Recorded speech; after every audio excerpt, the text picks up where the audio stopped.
Good afternoon, everybody. Welcome.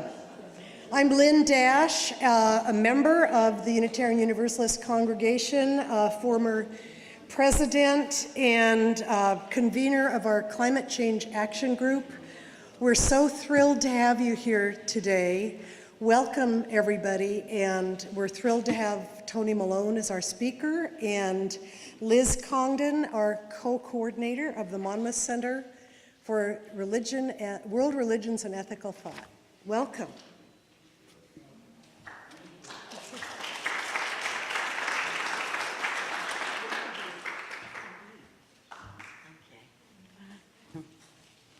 I'd like to thank the UU for your hospitality. This is wonderful. And also thank Lynn Dash for her welcome. We're very grateful that you are here and that the hurricane went out to sea. Welcome to this Shanti lecture of the Monmouth Center for World Religions and Ethical Thought on care for our common home, Laudato Si. I ask that you join me in silencing your phones. And then we have 3x5 cards on your chairs, and they're not there to reserve a seat, as we discovered many people thought. They're there for your questions or your notes.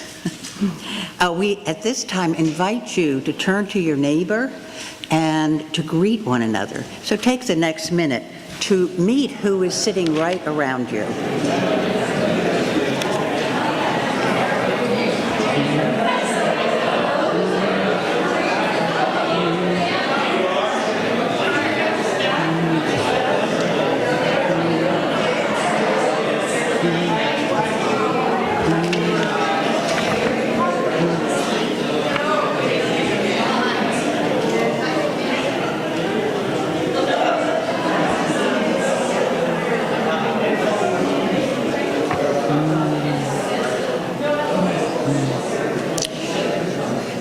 When I do this in a Baptist church, it takes me about 20 minutes to get people back. I have a few announcements. On Sunday, October 11th, we hope to have our first session of Mosaic, mobilizing our students for action to build interfaith community. This is a wonderful session, Sunday afternoons for teens. I hope you can learn more about it on our website. And unveiling some of the secrets of the rose will be the topic for our program on November 5th at 7 p.m. It's a Thursday evening. And do join us at 4 p.m. on Sunday, November 22nd, for United We Sing, an interfaith celebration of gratitude. More information about all of these things is on our website, interfaith-MCWRET.org. Also, visit our literature table. We have lots of information for you. We invite you to become a friend of the Monmouth Center. We have a very simple application form, and join us in interfaith dialogue. We have a basket in the community room and appreciate your donations to help defray some of our program costs. We are delighted that Tonie Malone is with us today. Her presentation will be followed by a time of questions and answers. Handouts have been prepared with information about resources and what you can do, along with statements about climate from other faith traditions. A reception follows, and we invite everyone to join us in the community room for refreshments. Now listen, as I read a resolution from the board of the Monmouth Center. The Monmouth Center for World Religions and Ethical Thought board, comprised of members from at least 12 religious and wisdom traditions, including those who are unaffiliated, strongly supports the spirit of Pope Francis's Encyclical on global warming. Earth care has been a priority for advocacy for us. Towards this end, we bring you today's Shanti lecture dedicated to the subject. The Monmouth Center also co-sponsored the Multi-Faith Vigil for Climate Justice held in Red Bank on September 20th, so ably organized by Lynn Dash. We look towards further joint efforts in the future, and we encourage your support. We are so grateful for the endowment from the Chadha family who are joining us today. A short history of this can be found in the program brochure. The annual Shanti Lectures were instituted in 1996 by Roshan and Ellen Chadha and Bhushan and Subhash Chadha with a dedicated endowment fund in honor of their parents, Sri Ram and Shanti Chadha. The main purpose of the Shanti Lecture is to provide greater information about South Asian religions and the lesser-known religions in the United States, and to foster interfaith dialogue. The emphasis has broadened to include the advancement of peace and religious freedom. Roshan and Ellen Chadha are unable to be with us today. Roshan is the Monmouth Center Coordinator Emeritus and a 50-year member of the UUCMC. He and his wife Ellen were the backbone of the Monmouth Center for many years. It's good to see others from the Chadha family here. And it's wonderful to have the children, grandchildren, and great-grandson of Sri Ram and Shanti Chadha with us today. Joe Ritacco will introduce our speaker, Tonie Malone. Joe is a member of the Monmouth Center Board, the program chairperson, and also the Shanti planning team leader. I'd like to give him a round of applause along with the Shanti team for planning today's session.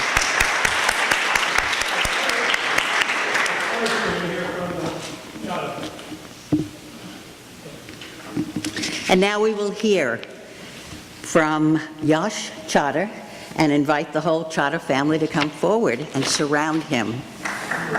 Yes.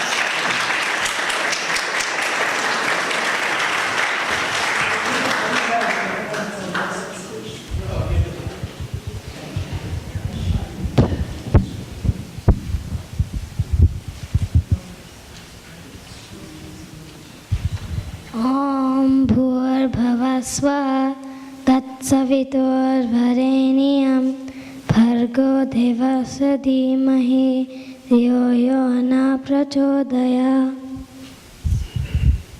O Lord, let your wisdom shine on our minds like the rays of the morning sun, so that we can do your good works.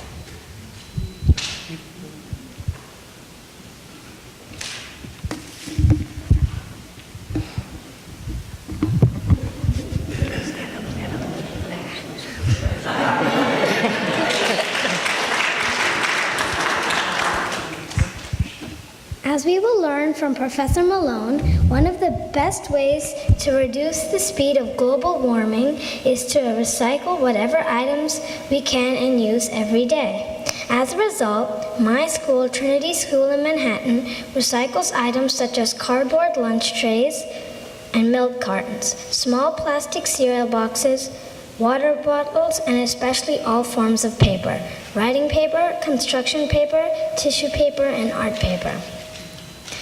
Regarding the water bottles, the school has provided every student with his or her own reusable water bottle. In the cafeteria, there are two different trash bins, one for uneaten food and one for plastic utensils and cardboard trays. The uneaten food is sent to a compost center where it will become soil for plants, and the other trash bin is sent to the New York City Recycling Center in the borough of Queens. Additionally, Trinity is becoming more mindful of waste and its consumption of materials. The school has embarked on an exciting new initiative. Difficult to recycle items such as empty snack bags and plastic writing instruments will be sent to TerraCycle, a New Jersey-based company that collects these items and upcycles them into affordable green products such as picture frames, backpacks, watering cans, and biodegradable fiber planting pots. Thank you for letting me speak at this year's Shanti lecture.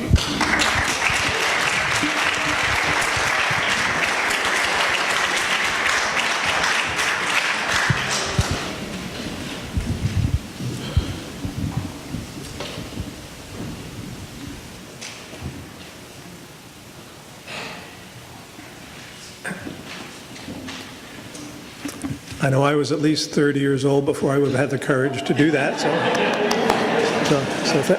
so we thank you. So I'm Joe Rotacco. I'm the program chair of the Monmouth Center for World Religions and Ethical Thought. I'm pinch hitting for Roshan today, who is going to introduce Tonie.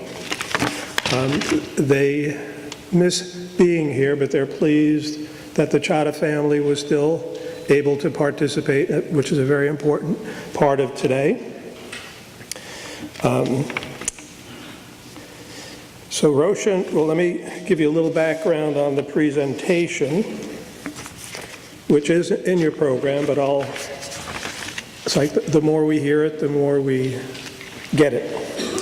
So Pope Francis' Encyclical speaks to all people, not just Roman Catholics, to take swift and unified action in defense of our common home, this planet, which you will see depicted a few places, in which climate change, in particular global warming, is a scientific reality.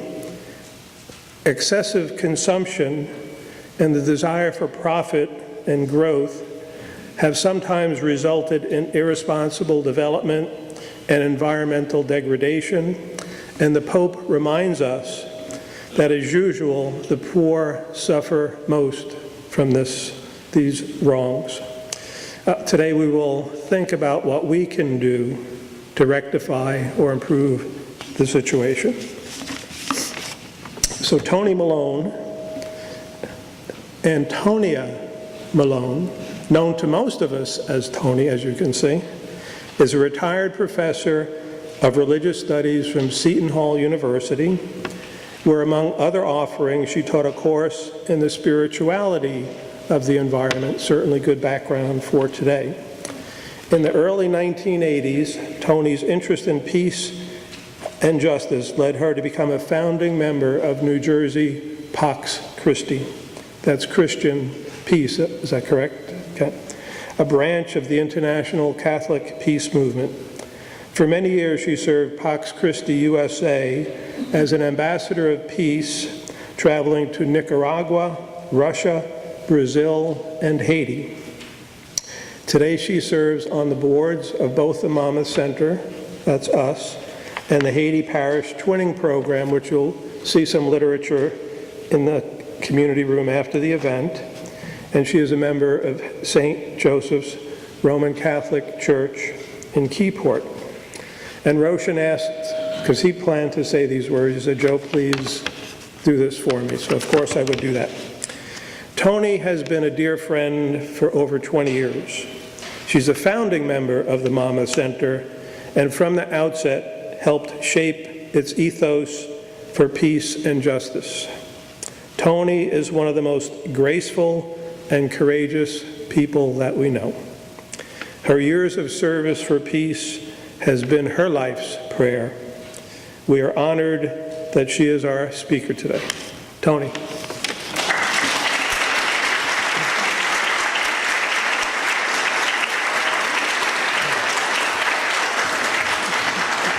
Thank you, Paul. Thank you very much. It was a nice welcome, and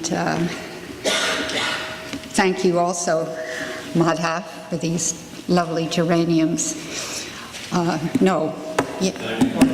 Gardenias, of course, I know that. They smell fabulous. He told me that if we were in India, I would take a bobby pin and put them in my hair.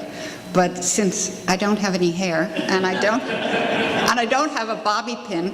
I thought I'd put them here for all of you to admire. Thank you, Madhav, and thank you all.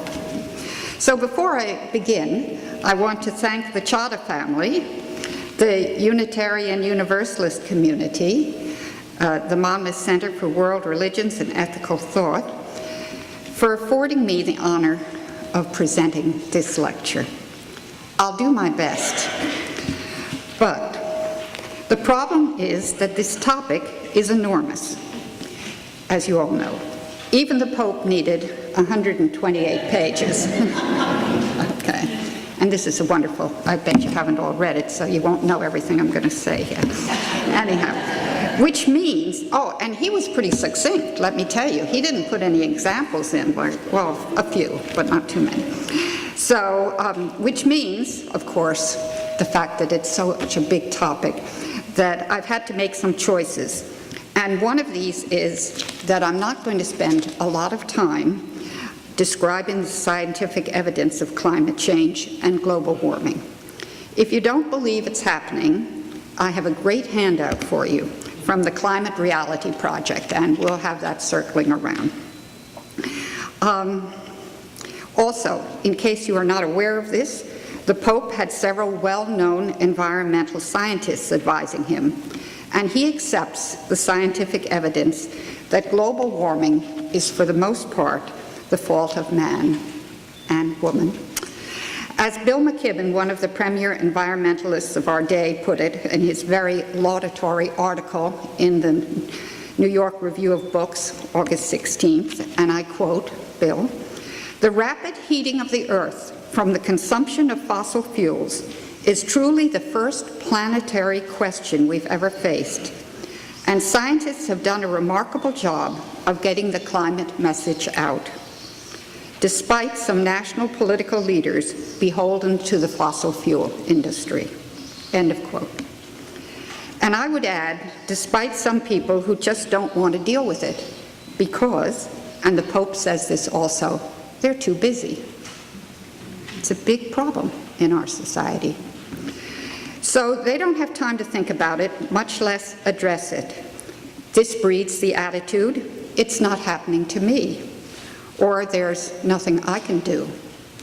Well, there's plenty we can do to prevent this problem from escalating further, and we have some handouts on that for you also. So be sure you pick one up at the table at the entrance to this room. Which brings us to Pope Francis's main point, which is that our environmental crisis is about much more than pollution and global warming. These are symptoms of the problem. The true crisis, he says, the heart of the problem, is a human and social one. And it's not just about us. It's a global problem, about connections between consumption patterns around the world and inequality. I'll give you just one quick example. It's about the love the French consumer has for peanut oil. Back in the 80s, the peanut oil companies of France discovered that peanuts would grow very well in a certain part of Africa. I forgot to look up what part, but anyway. So they brought all their equipment down there, cleared the land of its trees, and planted thousands of acres of peanuts. And in all fairness, they did employ a few Africans.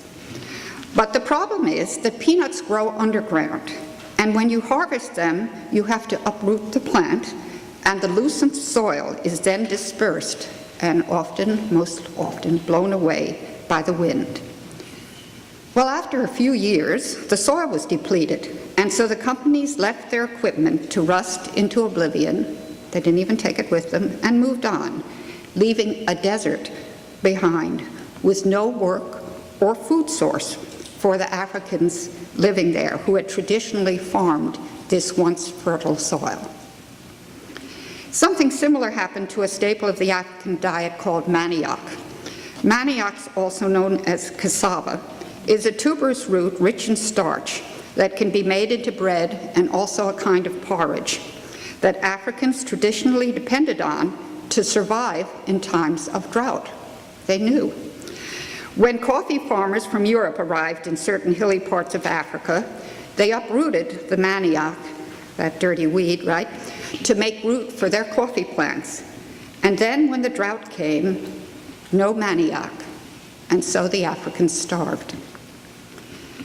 It is this type of connection between consumption in the first world, causing starvation in the developing world, that Pope Francis had in mind when he said that environmental degradation is primarily a human and a social crisis, and the poor suffer the most. And because it is a global issue, Pope Francis addresses his encyclical to all people everywhere. That's a little bit something new. Encyclical means cyclical, right? A circular letter. And it's usually sent to members of the church. But this one is different. There was one other that was different. That was Pope John the 23rd in 1964 wrote Pacem in Terris about the nuclear issue to the whole world. And so also Pope Francis writes this one for the whole world and asks us to meet the challenge of protecting our common home by bringing the whole human family together to seek, and I quote, a sustainable and integral ecology. And he adds to this challenge the words, for we know that things can change. For we know that things can change. Perhaps you heard him say that on TV last week. He stole my line. No, anyhow. Actually, I took it out of the encyclical. This note of hope in the human ability to cooperate and work for the common good, that it's not too late, pervades the whole encyclical and is basic to his discussion of what an integral ecology might look like and how we can promote and develop one. I'll get to that. Ecology studies the relationship between living organisms and the environments in which they develop. An integral ecology is one that takes into consideration every part of the puzzle, every part of the complex web of interconnecting forces that we have to consider as we look for solutions. It's not simple. We can't think of what's good for us alone, because we will soon discover that what happens anywhere in the world might very well end up affecting us as well. Just look at the recent migrant issue, the melting of the polar ice caps, the destruction of the rainforests, the lungs of the world, right? A lot of the oxygen in the world comes from those rainforests. Okay, so now I'd like to give you a little background on the Pope, which is relevant to understanding the encyclical and his approach to the issues. And you heard some of his approach to the issues if you turned on the TV last week. Anyway, the first point is that Francis's primary training was as a scientist. He was a chemist, as a matter of fact, before he entered the seminary.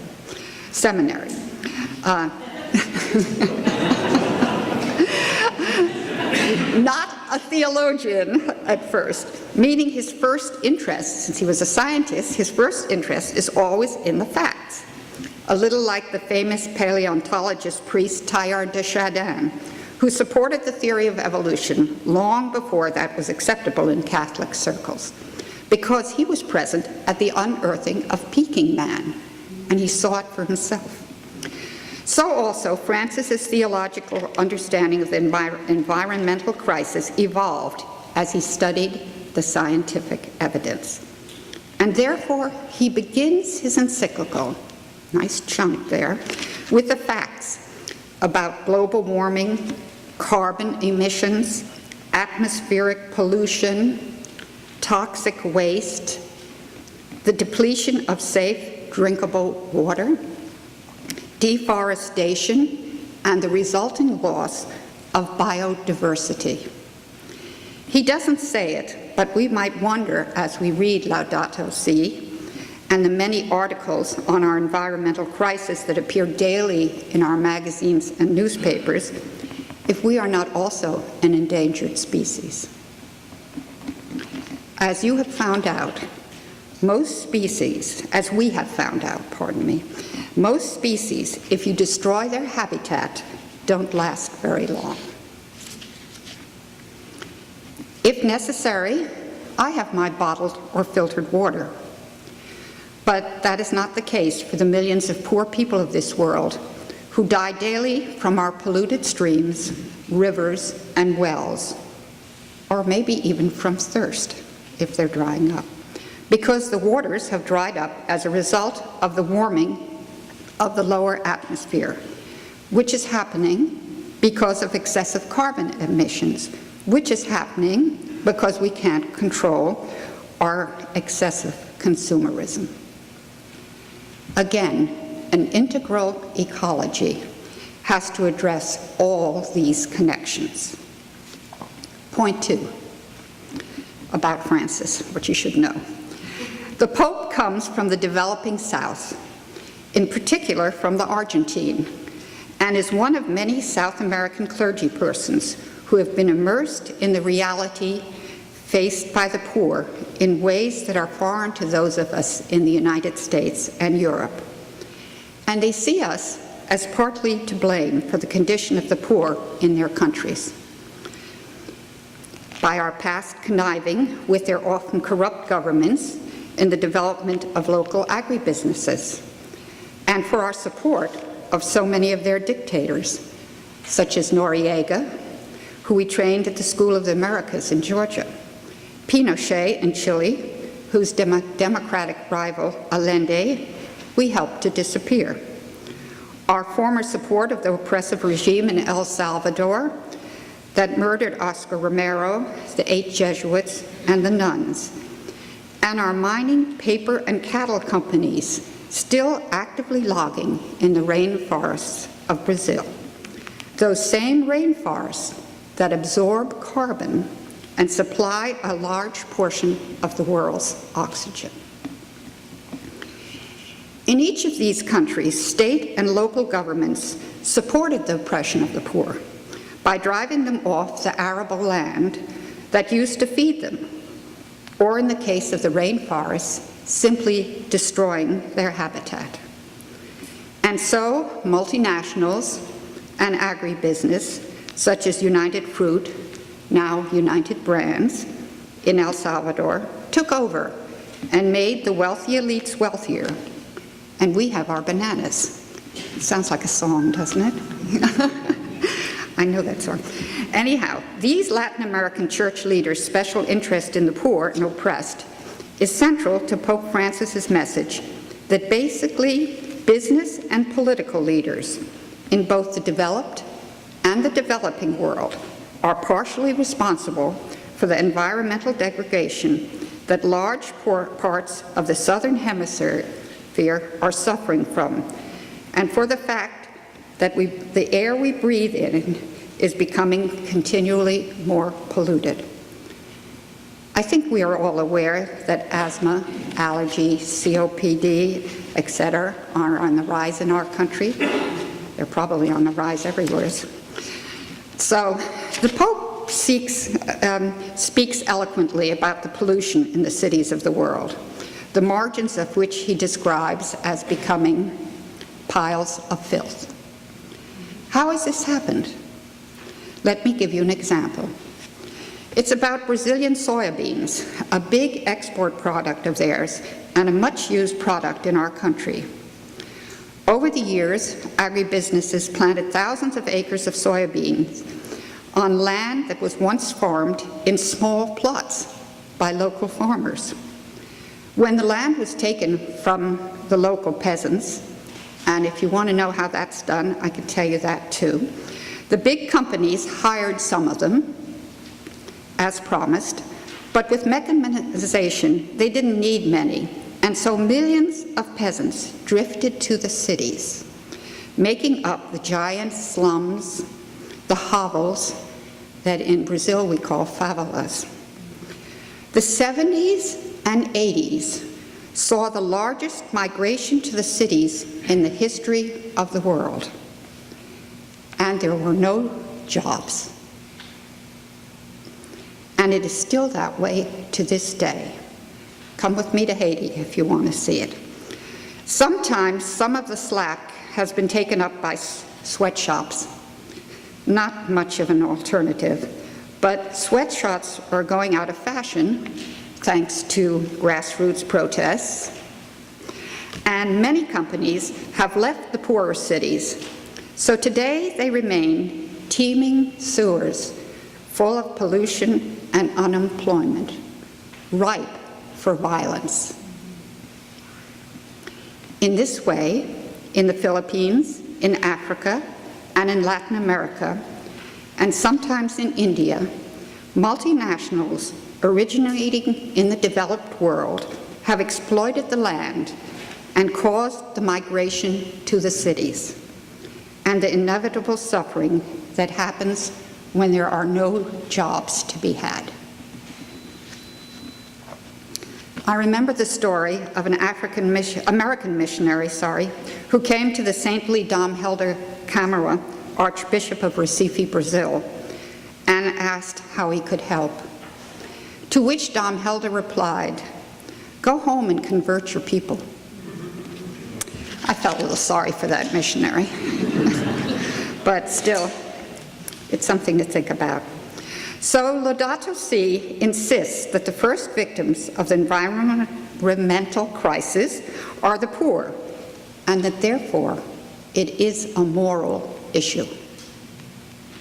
And as the Pope puts it, and I quote, "We of the developed world have succumbed to a technocratic paradigm which leads us to believe that every increase in power, every new iPhone, every new drone, every sterile new GMO seed, every new oil well, means an increase in progress, as if reality, goodness, and truth automatically flow from technological and economic power." So that's a good quote. I'll read it again. "We of the developed world have succumbed to a technocratic paradigm which leads us to believe that every increase in power means an increase in progress, as if reality, goodness, and truth automatically flow from technological and economic power." He goes on to write, and again I quote, "With the great power technology has afforded us, it has become easy to accept the idea of infinite or unlimited growth, which proves so attractive to economists, financiers, and experts in technology. This idea, the idea of infinite and unlimited growth, is based on the lie that there is an infinite supply of the Earth's goods. And this then leads to the planet being squeezed dry beyond our limits." I like that. End of quote. I like that metaphor. I think of a lemon being squeezed. Now, the Pope does not want us to do without our computers or cell phones, nor does he naysay technological progress. He has a lot of good things to say about it. In fact, he's very admiring of all the good things technology has done for the world. He speaks in particular of the beauty of a skyscraper or an airplane.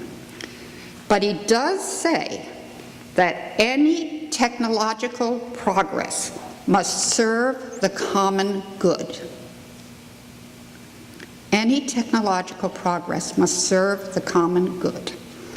The good of all, including the 795 million people in the world who go to bed hungry every night. Got that from Janie's crop walk information. And that this technological progress must provide that everyone's basic human need for food, clothing, shelter, and fairly compensated employment are met. If that doesn't happen because we're too selfish, we're just going to have more violence. He also points out that, yes, there is a right to private property, but it's not an absolute right in relation to the environment. And I quote, The natural environment is a collective good, the patrimony of all humanity, and the responsibility of everyone. If we make something our own, it is only to administer it for the good of all. Towards this goal, he asks us to imagine a world in which technology has been liberated to serve the poor, to preserve the created world. That's what we're about, right? And indeed, to liberate the rest of us who pay our own price, even amid our temporary prosperity. So now I'd like you to take a minute and consider that. Are we paying our own price, even amid our temporary prosperity? And if so, how? If you have a response, you can put it on one of your cards. We handed out cards to everybody to write on, and we can discuss that further later. So if you want to think about that, I'll give you a chance to vent and remind you later if you have a question in this regard. So we'll just take a minute to think about that. Yes.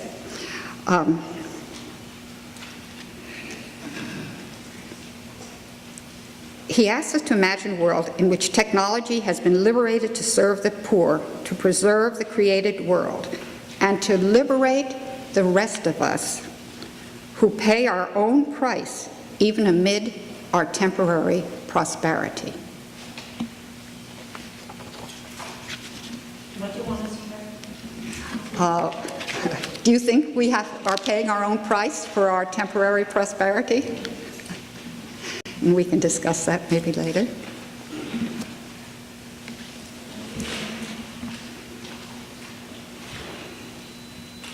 So, I'll give you a minute. I see some people are writing.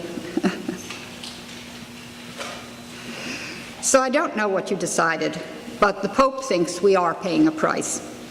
He writes, and I quote, "This present ecological crisis is one small sign of the ethical, cultural, and spiritual crisis of modernity.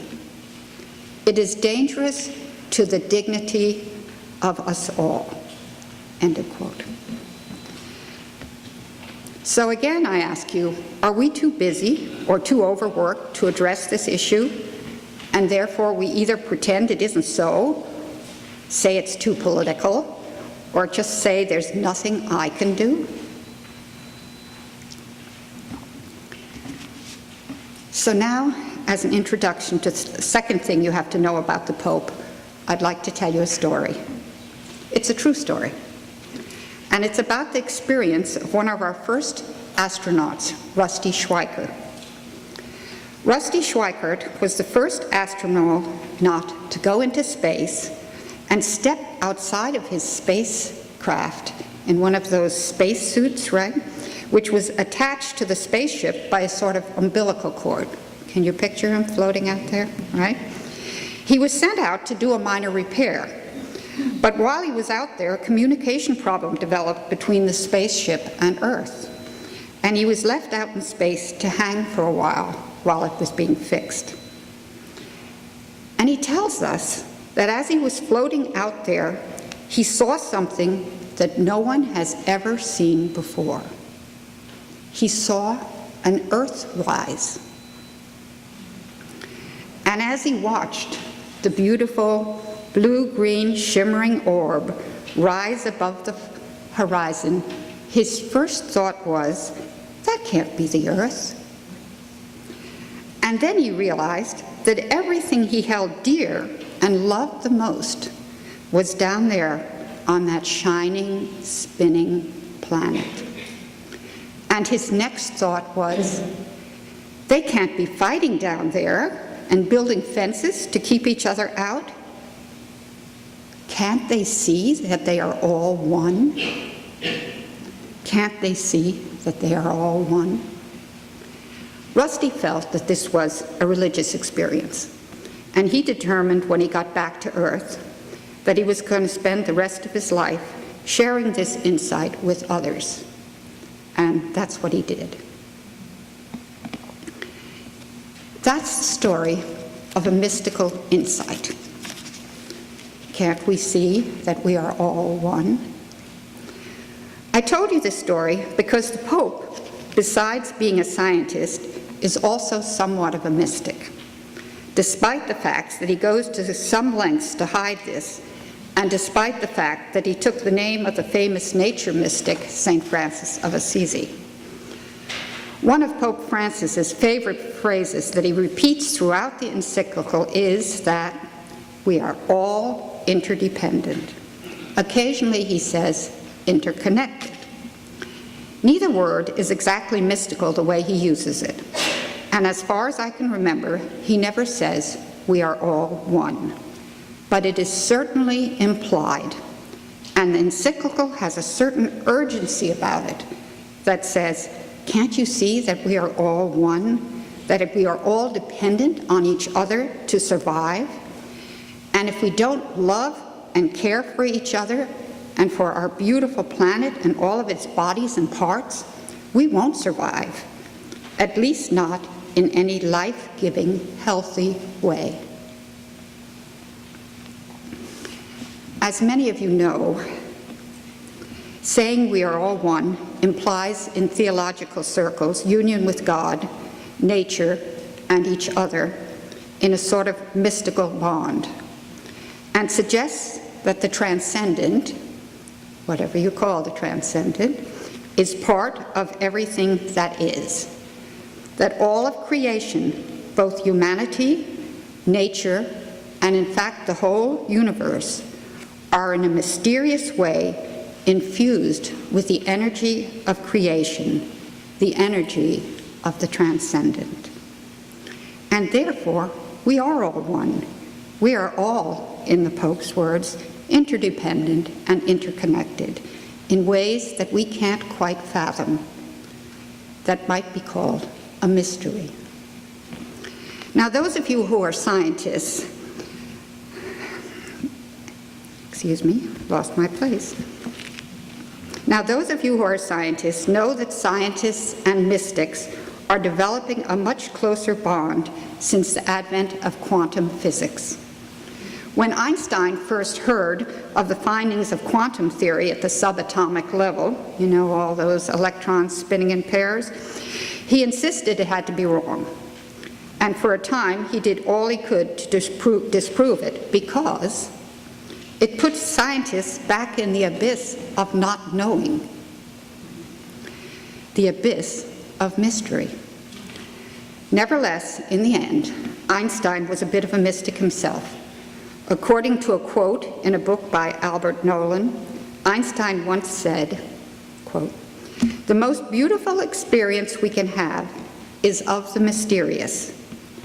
The person to whom this emotion is a stranger, who can no longer pause to wonder and stand wrapped in awe, is as good as dead." End of quote. That is what the Pope is calling us to do. Stand wrapped in awe at the beauty of creation and become responsible stewards of our planet and the universe because we care. That's what conversion means in environmental, or if you like, ecological terms. So how do we develop an integral ecology? How do we achieve sustainable development? What can we do to move towards this goal? The Pope begins this discussion by saying, quote, "Partial responses are no longer adequate. Partial responses are no longer adequate. Recycling isn't enough. There needs to be much more further dialogue." Today, the Pope says there needs to be a distinctive way of looking at things. We have to look at things differently, he says. For instance, we need, besides a different way of thinking, a different lifestyle and spirituality, 2, different policies, and 3, different educational programs, which together generate resistance to the assault of the technocratic paradigm. So point one, different lifestyle and spirituality. I think with the Rusty Schweikart and Einstein stories, I just covered the spirituality point, which actually infuses the whole encyclical. And he doesn't say too much about different lifestyle, because I think he knows we can figure that out for ourselves if we can grasp the seriousness of the problem. But he does give us, briefly, two lifestyle guidelines. He warns us against excessive consumerism, which breeds what he calls the throwaway culture. And he warns us against individualism. I don't think I need to say anything about excessive consumerism. Just go to a mall and look at all the stuff they are trying to sell us that we don't need. And as we know, manufacturing all that stuff creates a lot of carbon emissions and a lot of garbage and a lot of smog and a lot of global warming and so on. But about individualism, how can we only think of ourselves when the world we have received also belongs to those who follow us? We just have to think of those coming after us and what kind of world we are leaving them. Point two, different policies. This is a tough one. One of the problems the Pope identifies in regard to different policies is the collusion at state, national, and local levels between the financiers, the politicians, and big business. Because of this collusion, the Pope says different responsibilities have to be identified, and I quote, "Given the real potential for a misuse of human abilities, individual states can no longer ignore their responsibility for planning, coordination, oversight, and enforcement within their respective borders." He asks, I quote again, "How can a society plan and protect its future amid constantly developing technological innovations?" I think that's a good question. How can a society plan and protect its future amid constantly developing technological innovations? I ask you, doesn't technology always seem to be a little ahead of the public's ability to process the implications and put controls in place? They're off and running, and we're still trying to understand it, much less put controls in place.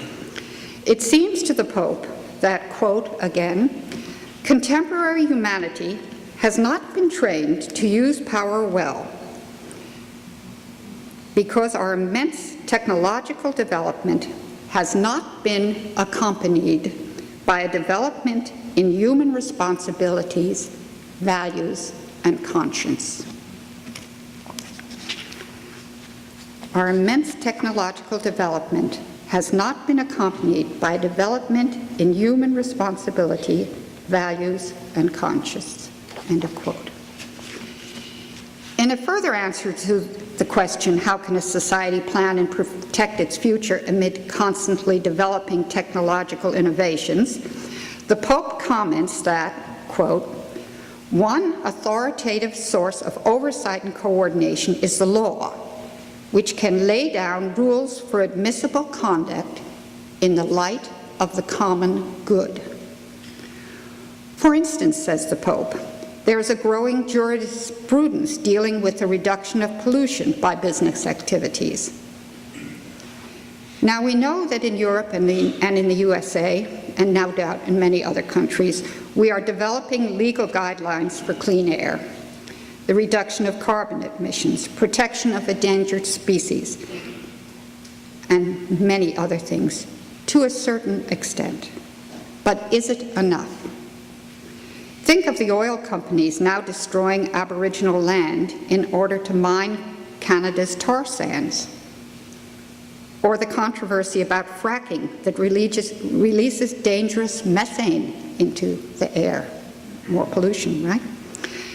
Could the over 700 deaths caused by Katrina been avoided had the policies that were in place in relation to the upkeep of the levee system and pumping stations been enforced? As Douglas Brinkley, who was in New Orleans at the time, wrote recently in the Smithsonian Magazine, quote, "This was not an unavoidable act of nature. It was an avoidable one." It didn't have to happen, the destruction of New Orleans. Just as the excessive release of carbon emissions into the air and the resulting global warming, melting of ice caps, etc., were avoidable to a large extent and can still be addressed if there is the will. Law can be used responsibly, but clearly the grassroots, that's us, has to keep after our lawmakers. So what about the Pope's third point, that an integral ecology requires different educational programs? Small example. When I was in grammar school in the 1940s, oh dear, now you know that's a long time ago, I learned about crop rotation. I can still remember my 8th grade classroom, and I was standing there and I looked down at my geography book. We were studying the geography of South America. And there was a chapter on crop rotation and something else which I can't seem to remember. But anyhow, do you think the peanut oil companies in Africa and the soybean companies in Brazil and the pineapple growers in the Philippines missed that lesson? Well, they might be younger than I am. In fact, is it still taught at school? I really don't know. You younger people might know that. And who educated the politicians who allowed these desecrations?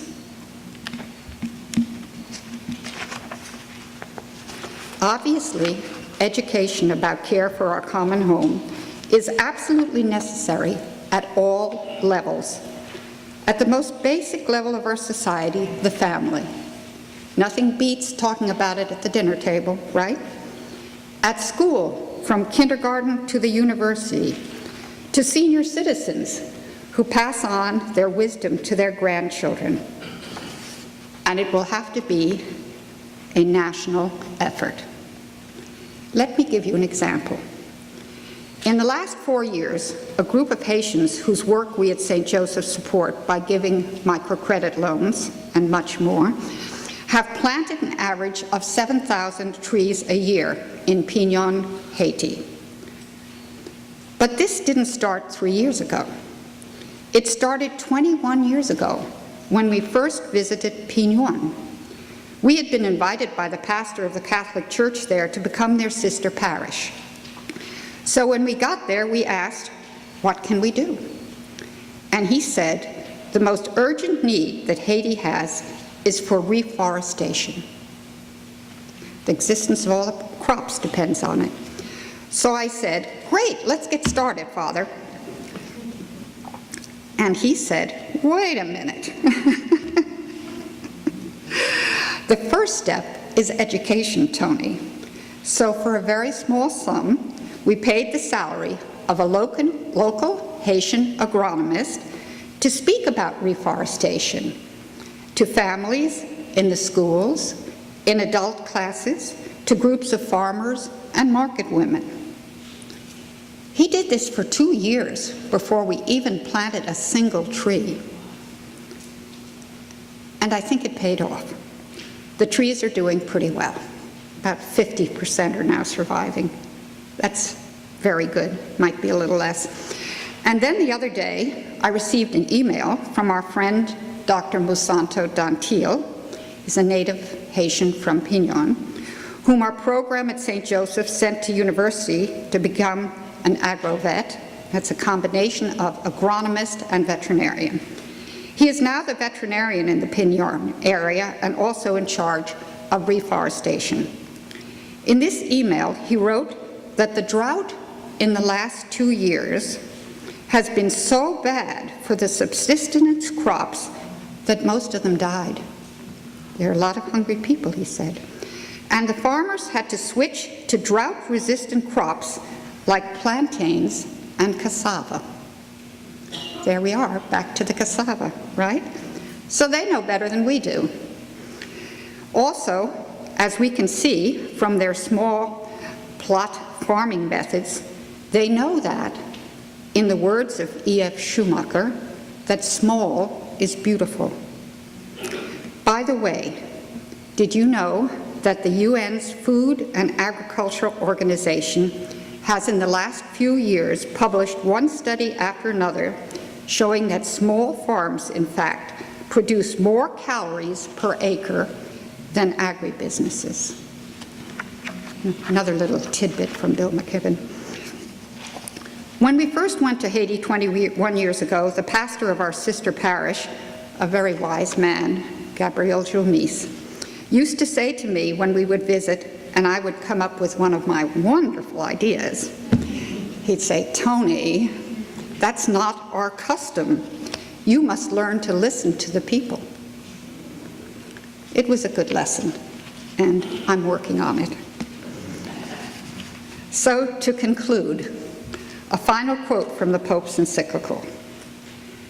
"The Church does not presume to settle scientific questions or to replace politics. But I am concerned to encourage an honest and open debate so that particular interests or ideologies will not prejudice the common good. Politics must not be subject to the economy, nor should the economy be subject to the dictates of an efficiency-driven paradigm of technocracy. Today, in the view of the common good, there is an urgent need for politics and economics to enter into a frank dialogue in the service of life, especially human life." End of quote. And it is the responsibility of all of us to foster this dialogue. And again, in the Pope's words, and I quote, "This does not mean being opposed to any technological innovations which can bring about an improvement in the quality of life." He's all for those. "But it does mean that profit cannot be the sole criterion to be taken into account." So once again, in the words of the Rig Veda, did I pronounce that right, folks? Rig Veda? Yes. "O Lord, let your wisdom shine on our minds like the rays of the morning sun, so that we can do your good works." Thank you.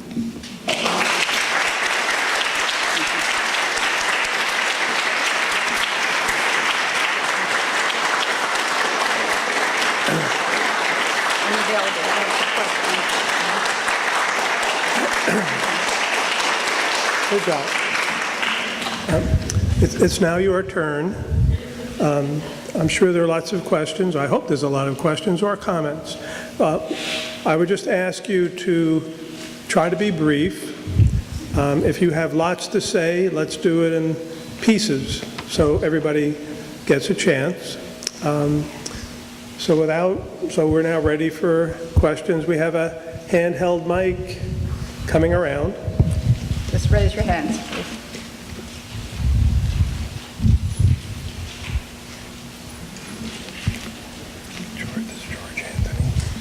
This is George Anthony. Hi, Tonie. Hi, George. How are you? Tonie, Oh, yeah, I know you. yes, we have a history. Tonie, you brought up some great points. I appreciate that.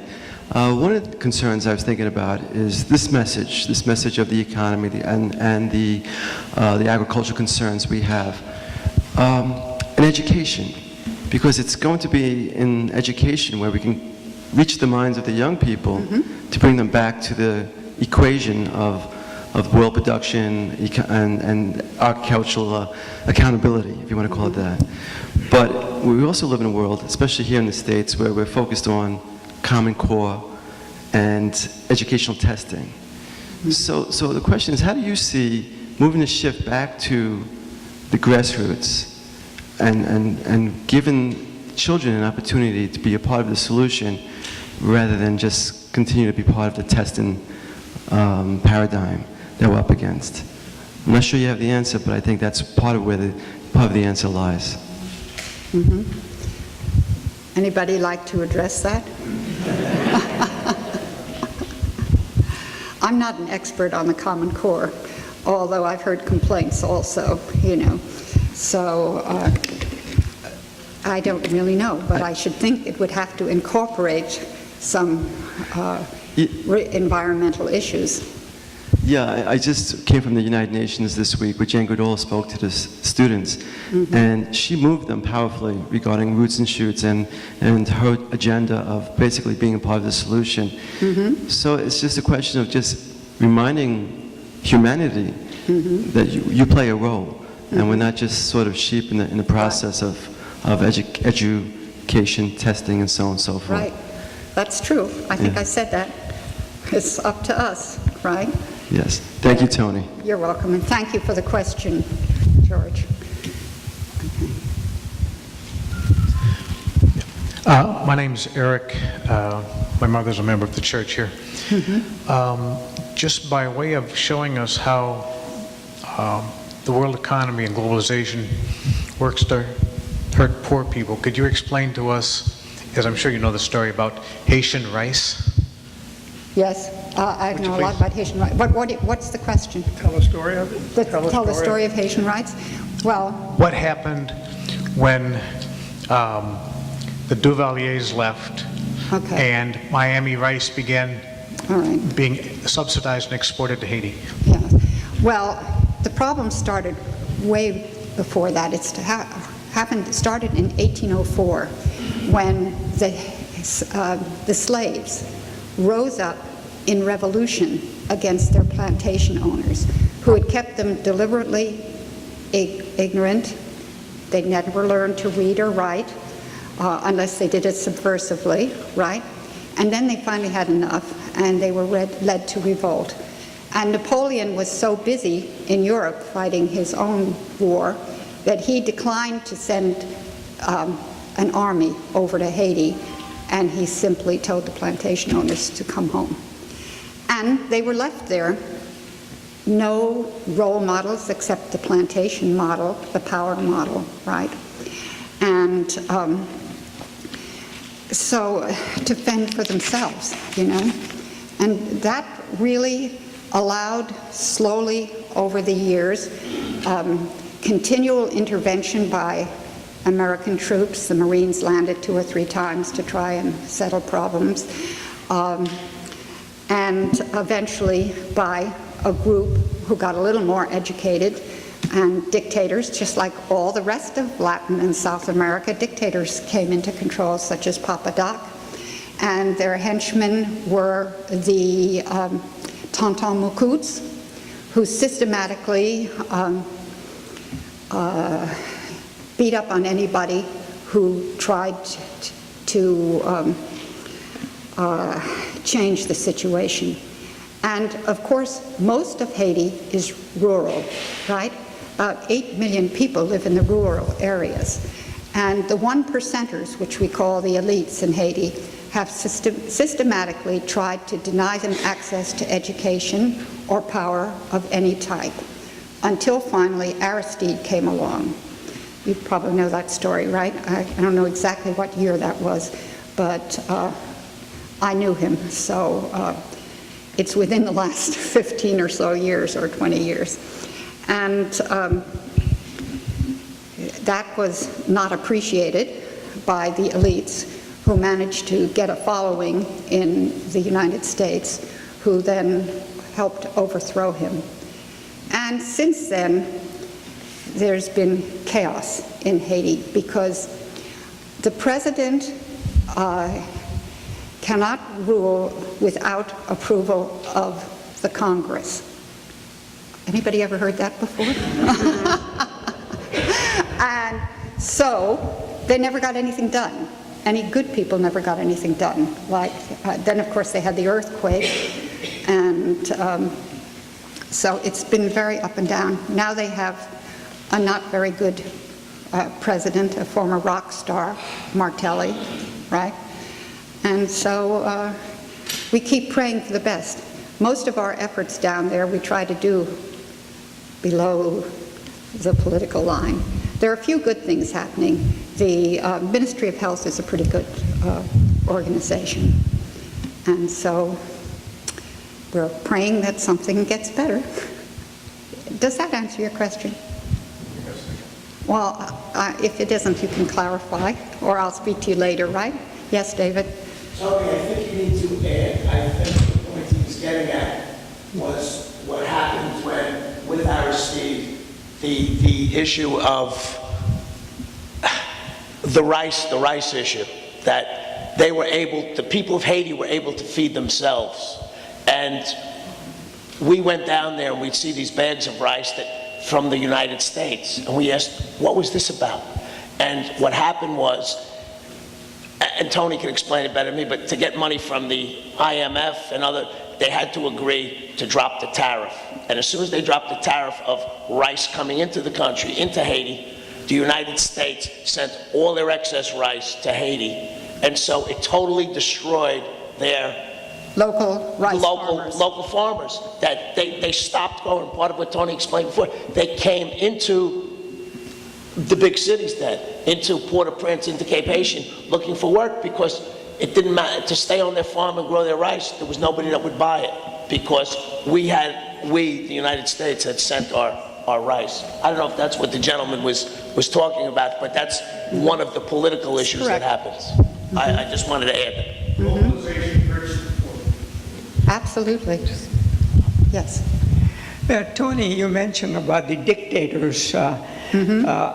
How come we have so many dictators all over the world, and the Gandhi model that worked in India of getting rid of the British, why doesn't it work in other places? Well, I don't know. I keep praying that another Gandhi will arise.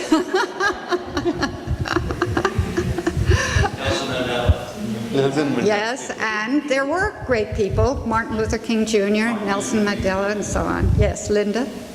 I'm going to shift gears quite a bit, because you asked us to consider what is the price we pay. And I think you meant on an individual level. Yes, I did. And this may apply more to people who are not here today than those of us who are here, but that's a value judgment. Sounds like church. I think the biggest price we pay is our busyness. There are so many distractions produced by technology in various forms. We could tick off maybe a dozen or more different ones. And these distractions which we allow in our lives keep us from thinking about those things that are truly important. And it is in thinking about those things which we don't take the time to do that brings individual peace and serenity. Yes. It's pretty simple. It is. Thank you for saying that. Madhav, there are two over there too. After Esma. Okay. Hi, Tonie. Hi, Esma. Can you hear me? Can you hear me like that? No, speak into it, Esma. Okay, is this better now? Okay. My name is Esma Mahmoud. I have a comment and a question. The comment starts with a Muslim, and from my religion, we are instructed. We are told that we are all shepherds, and each shepherd is responsible for his shepherdhood. And the shepherdhood means anything, children, family, or the earth. We are also instructed that whenever we have something, we are given something, we use it, we leave it better than how we started. These are just the two instructions that if we take it to heart on an individual level, we can really make a huge difference. That's the comment. The question I have for you is, I know Haiti is a very poor country and education is not the highest. However, after the earthquake, when the United States sent them all of these seeds, that's Gmo seeds, they said they don't want it. We, the American people or the government, insisted we have to give it to them because that's our form of aid. Always we go to send the aid in the way we want to. They took it and burned it in the fields. How did this happen? Well, I don't really know, so that's the answer. But does everybody know what the problem with GMO seeds is? They don't reproduce. And so Haitian farmers are used to, at the end of every growing season, to collect the seeds and store them in a seed bank or some kind of special container to be used for next year's planting. So this completely destroyed their method of farming, right? Right. And that's really a problem. They would have to buy seeds every year. Yes, yes, they would have to buy seeds every year, and you know where. Yeah. Yes. Okay. Hi, I'm Lynn Dash, and you mentioned policy and changing policy, and sometimes that seems like an insurmountable problem because there's big moneyed interests writing big checks to the elected officials, and there is a way that we the people can use our voices as constituents to talk to our elected officials, and that is a group that was started about 7 years ago, Citizens Climate Lobby. There's a few of us here from there, and if we each would let our member of Congress know that we care about global warming, climate change specifically, there really needs to be a grassroots groundswell. And if you have any questions about that, I'd be very happy to speak with you. Thank you. Yeah, thank you. I just want to quickly say two things. One is that on the table out there, there is a sheet of paper, two-sided, about what can we do. Okay, I think you'll enjoy that. There's enough for everybody. And there is also a sheet of paper that Lynn prepared, two-sided, what the different faith traditions say about the environment. And Esmet, what you said is included in that. Okay, so. Yes. Hi, my name's Klaus Rittenbach. Follow up on what people can do. I talked to a Franciscan who's part of the global climate Catholic movement, and I asked her what we can do, and she said one thing that she encourages everyone to do, regardless of whether they're Catholic or any other religion, is there's a global climate movement petition on, I guess, the Global Catholic Climate website that people can sign. She said the Pope has signed it, and hundreds of thousands of other people have signed it. They're trying to get 1 million signatures. So I'm wondering, do you agree that that's a good thing to do, to sign that Global Catholic Climate Petition? It's a terrific thing to do, and in our church we printed it out and we have it sitting on all the tables and entrances to the church, and it's been there for like a month, and I guess it'll be there longer, right, Donald? And we're asking everybody to sign it and to read about it and learn more about it. So any of you who belong to any kind of faith communities, there's also one out by the Climate Reality Project. And by the way, you can Google that, Climate Reality Project. Al Gore started that, I think. It gives you lots of good information. And I have out there on the table also 10 reasons to believe in global warming, and it gives you all the statistics. So if you don't believe it's a problem, be sure you get that handout, okay? All right? Yeah. So otherwise, believe it and move on. Yes, Patty? I have a couple of comments, I guess. Sure.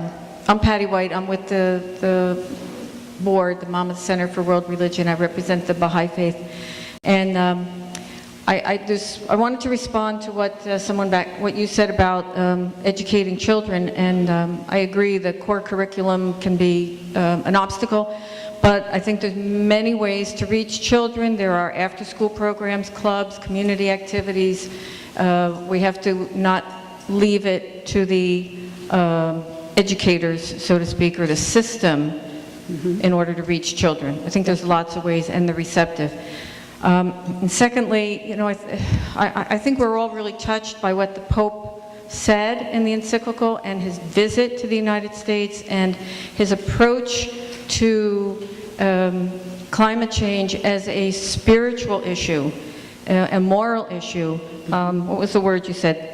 Ethical, social, and spiritual crisis. Right. And we don't often think of, for example, the economy as requiring a spiritual solution, but if our so-called leaders had practiced some compassion and justice and truthfulness, etc., perhaps we wouldn't have had the crisis we had recently.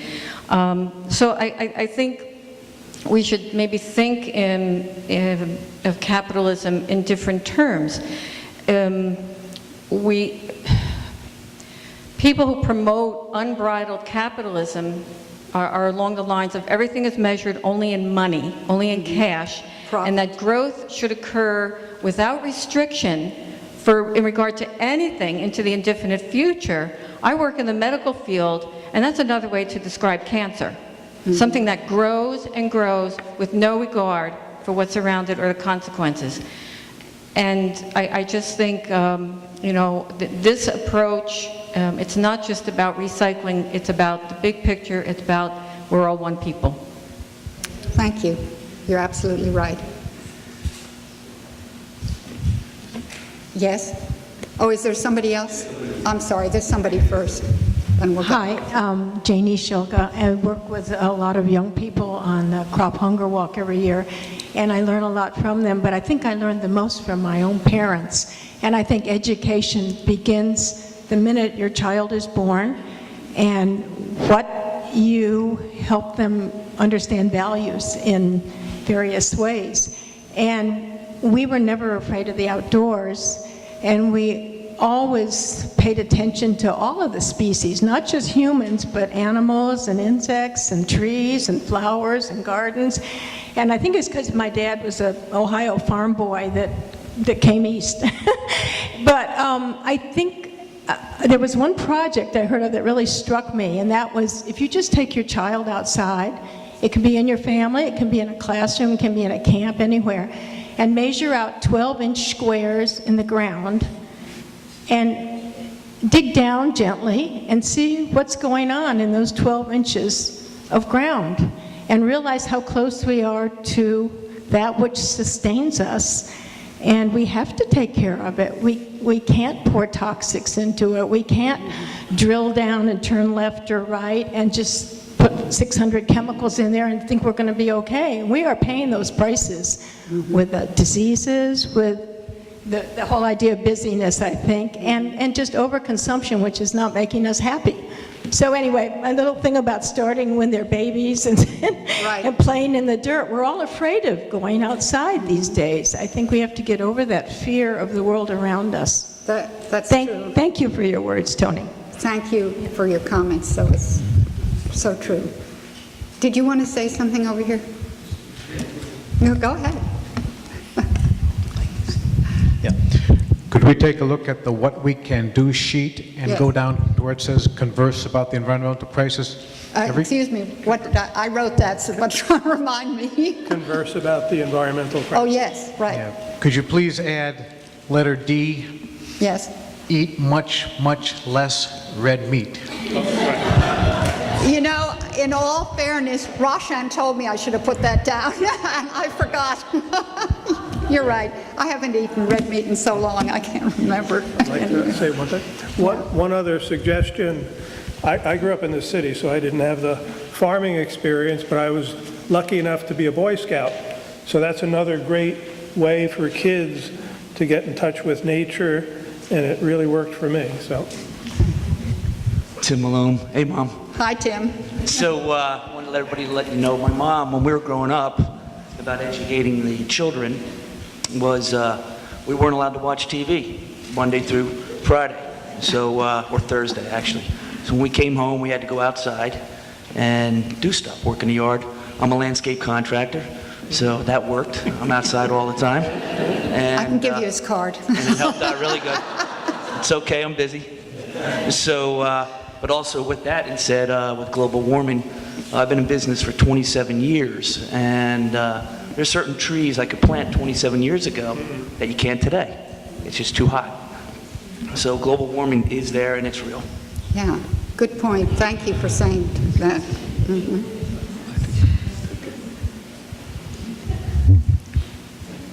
Hi, Ed. Hi, Tony. Ed Riley.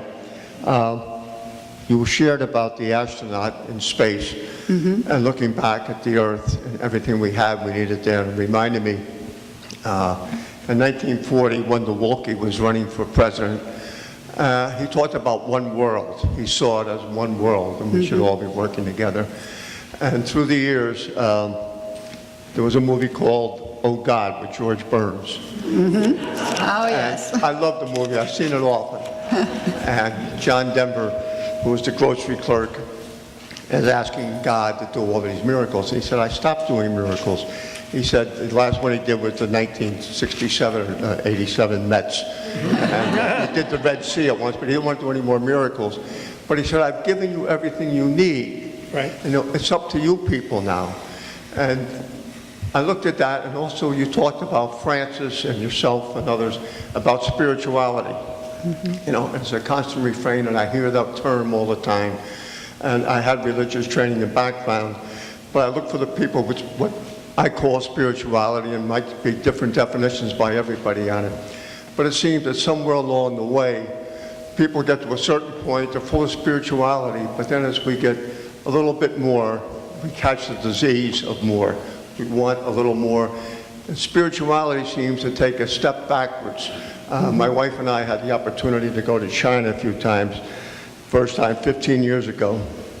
And one of our guides, who was with us for 23 or 24 days, who had been in Tiananmen Square, and I asked him, and I asked him on what part of the trip we had a communist leader for 3 days, about their religion and their growth there and everything they were doing, and things were better. But our guide said to us, but before he didn't have to worry about crime. He had a bike that he had to take, and nobody ever stole his bike because everybody there had the same. And this Chinese guide that we had said, but we had spirituality. And it was something, he had no religion because it wasn't allowed, but they found in groups in their own way for their own spirituality. My question to you, Tony, with your background and training, when is it that we as individuals or groups, we talk about one world, but we all want to put up fences, we don't want anybody coming in once we have something. At what point do we lose our spirituality and seem to go and get into the other section of what we might call the deadly sins or greed or something like that? Does that just dissipate, or is it just a want of more? Well, actually, according to everything I hear, people are more and more interested in spirituality. But the danger is, and I'll tell you a story. We had somebody in our PUCS Christi group one year, and she went somewhere on retreat or something. I don't remember the whole story. And when she came back, she said, well, I'm not going to be working with you folks anymore. From now on, I'm just going to pray. So she's no longer interested in social justice, in doing something about nuclear weapons, which, by the way, I think is another planetary evil, and other things. And that's a little disappointing. So if spirituality becomes an inward thing about me, you know, and my relationship with the transcendent, whatever you call it, that's a problem, you know. Spirituality has to be something that empowers you to move out, to love your neighbor, and to care about what happens everywhere.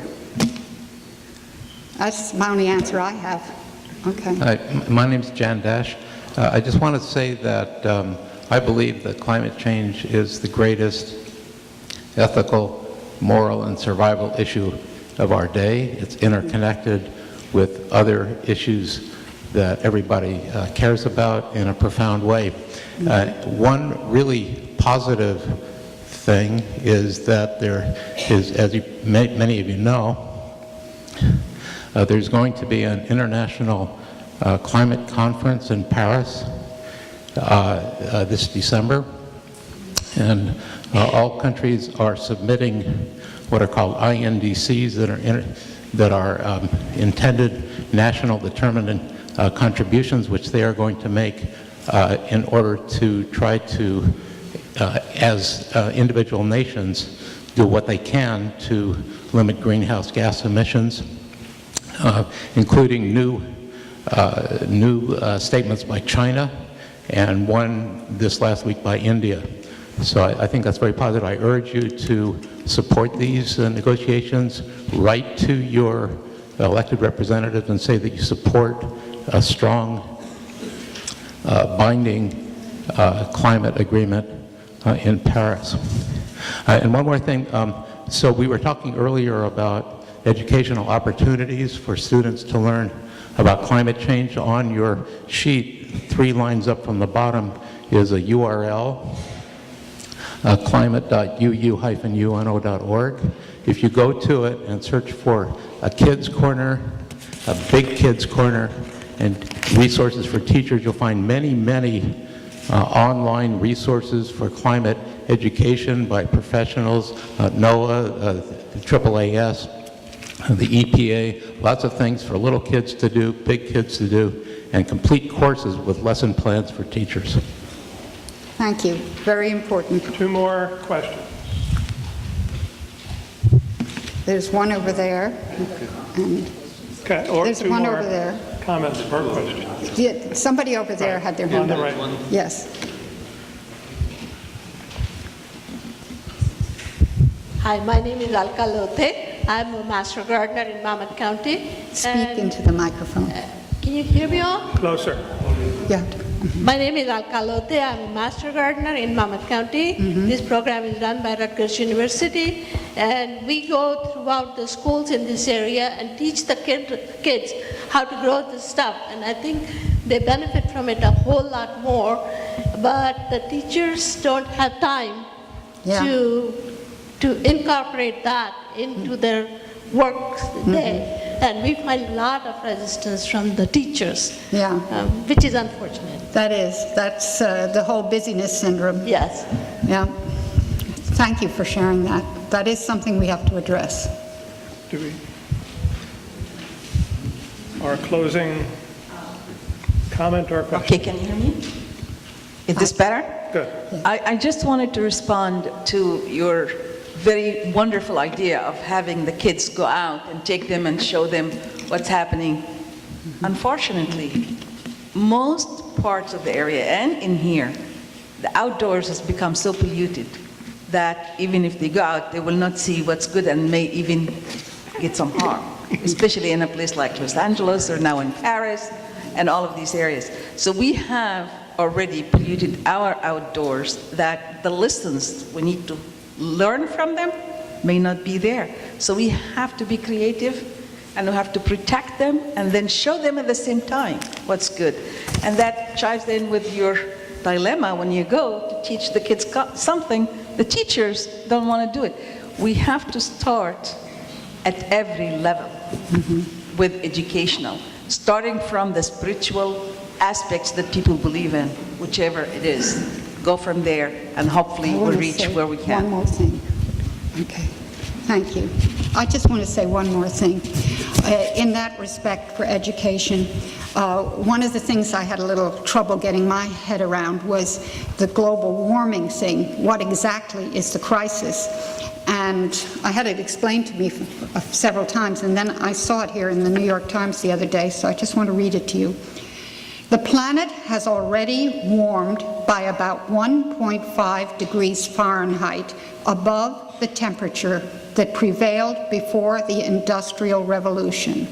This represents an enormous addition of heat. Virtually every piece of land ice on Earth is melting. The sea ice in the Arctic is collapsing. Droughts and other weather extremes are intensifying, and the global food system has shown signs of instability.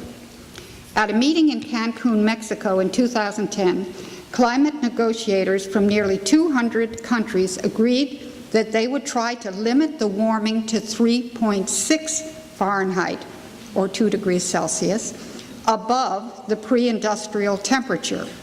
a level that would require that emissions from fossil fuels largely cease completely within a few decades. It's very, very serious. Okay. Stevie. Sorry about that. Stevie will close the program. Don't go away. Okay. Give me a hug.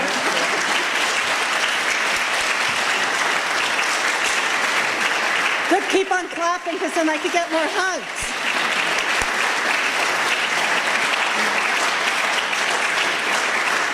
That's for you, so I'm standing here. Oh, don't go, don't go. Okay.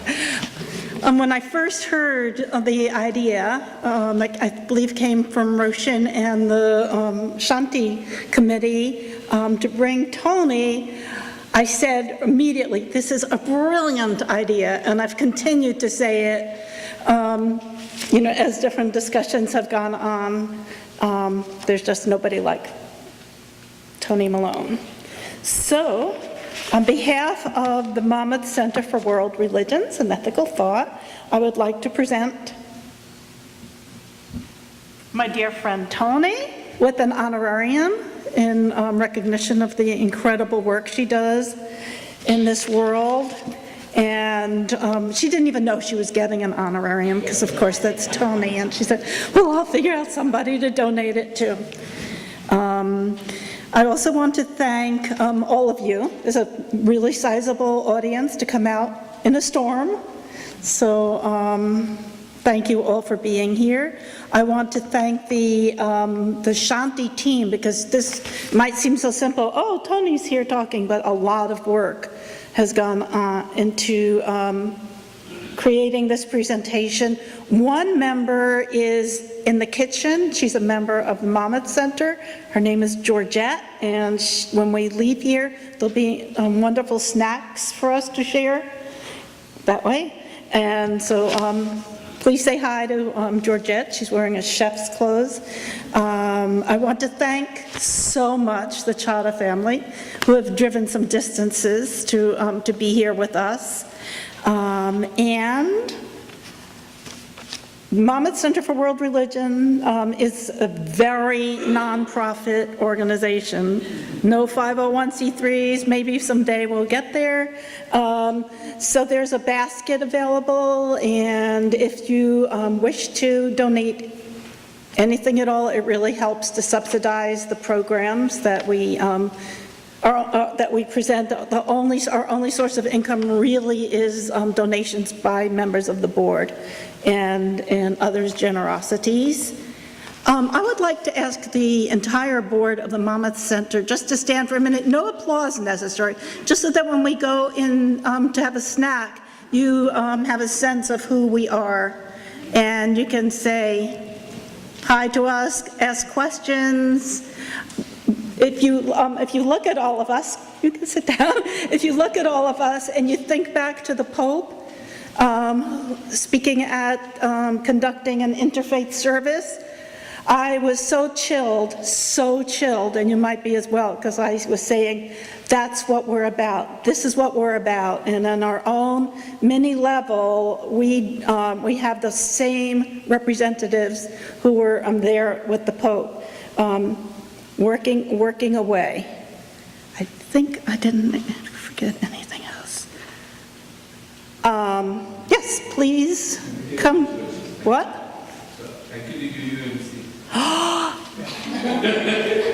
Okay.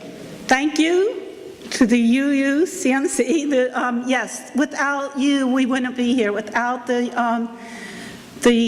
Unitarian community here in Lincroft, we wouldn't be here.